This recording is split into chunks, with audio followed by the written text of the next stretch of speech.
तो आप सभी का स्वागत है द जियो नॉलेज की एक नई वीडियो में। दोस्तों, अमेरिका सहित 7 देशों की सेना ने मिलकर यमन में हूती रेबेल्स के ठिकानों पर हमले शुरू कर दिए हैं। इसका अनुमान पहले से ही लगाया जा रहा था क्योंकि हूती रेबेल्स के रेड सी में हमले बढ़ते जा रहे थे। इससे दुनिया पर तेल का संकट भी गहरा सकता है। आइए जानते हैं कौन है ये हूती रेबेल्स और क्या है पूरा मामला। दोस्तों, 2014 से ही यमन में गृह युद्ध छिड़ा हुआ है और हूती रेबेल्स यमन में शिया विद्रोहियों का एक समूह है जो लगभग 2 दशकों से यमन की सरकार से लड़ रहे हैं और हूती का यमन के उत्तर पश्चिम और इसकी राजधानी सना पर भी नियंत्रण है। 2014 में हूती रेबेल्स ने राजधानी सना पर कब्जा करके यहाँ पर गृह युद्ध छेड़ दिया था। हूती रेबेल्स इजराइल और यूएसए की विरोध की विचारधारा पर काम करते हैं। इसके अलावा हूतीस अपने आप को हमास और हिजबुल्लाह जैसे संगठनों के साथ एक्सिस ऑफ रेजिस्टेंस का हिस्सा मानते हैं। दोस्तों, एक्सिस ऑफ रेजिस्टेंस एक ईरानियन गवर्नमेंट के नेतृत्व वाला इनफॉर्मल राजनीतिक और सैन्य गठबंधन है जो कि एंटी इजराइल और एंटी वेस्टर्न है। दोस्तों, आप सभी ने ये वीडियोस तो देखी ही होगी जहां हूती रेबेल्स ने कैसे हेलीकॉप्टर से आकर एक इजरायली लिंक्ड शिप को हाईजैक कर लिया था और 25 क्रू मेंबर्स को बंधक बना लिया था। दरअसल हूतीज ने हाल ही के वर्षों में समय के साथ खुद को काफी ताकतवर भी किया है। अब उनके पास क्रूज और बैलिस्टिक मिसाइलें और लंबी दूरी के ड्रोन भी शामिल। दोस्तों, हूती रेबेल्स के पास अपनी कोई हथियारों की फैक्ट्री नहीं है। अपने हमलों में वे AK-47 से लेके हमलावर ड्रोन्स और एंटी शिप मिसाइल तक का इस्तेमाल करते हैं। तो उनके पास ये हथियार आए कहां से?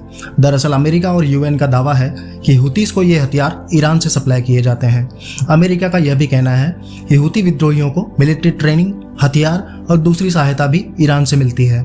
एक रिपोर्ट के अनुसार ईरान किसी भी हथियार को डायरेक्ट हूतीस को सप्लाई नहीं करता है।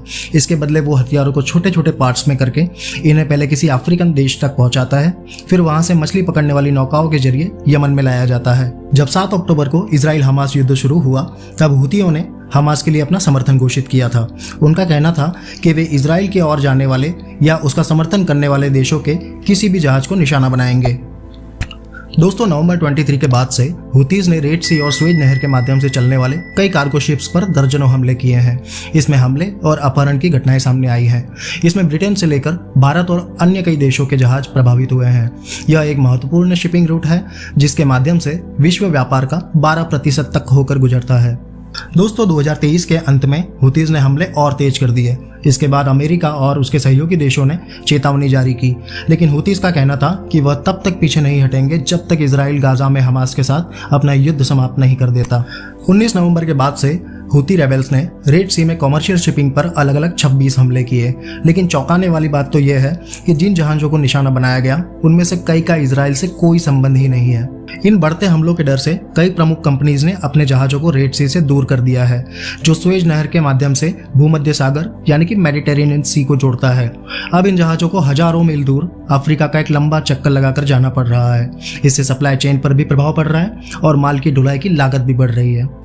दोस्तों, जब हूतीज नहीं माने और लगा कि रेड सी में हालात नहीं सुधरने वाले हैं तो अमेरिका और ब्रिटेन ने हूतीज के ठिकानों पर संयुक्त हवाई हमले शुरू किए। इन हमलों में मित्र देशों की सेना ने 18 drones, 2 anti ship cruise missiles, 1 anti ship ballistic missile को मार गिराया है। दोस्तों, अगर ये वीडियो आपको अच्छी लगी हो तो प्लीज़ इस वीडियो को लाइक कीजिए और ऐसी ही वर्ल्ड अफेयर से जुड़ी खबरों के लिए चैनल को सब्सक्राइब कीजिए।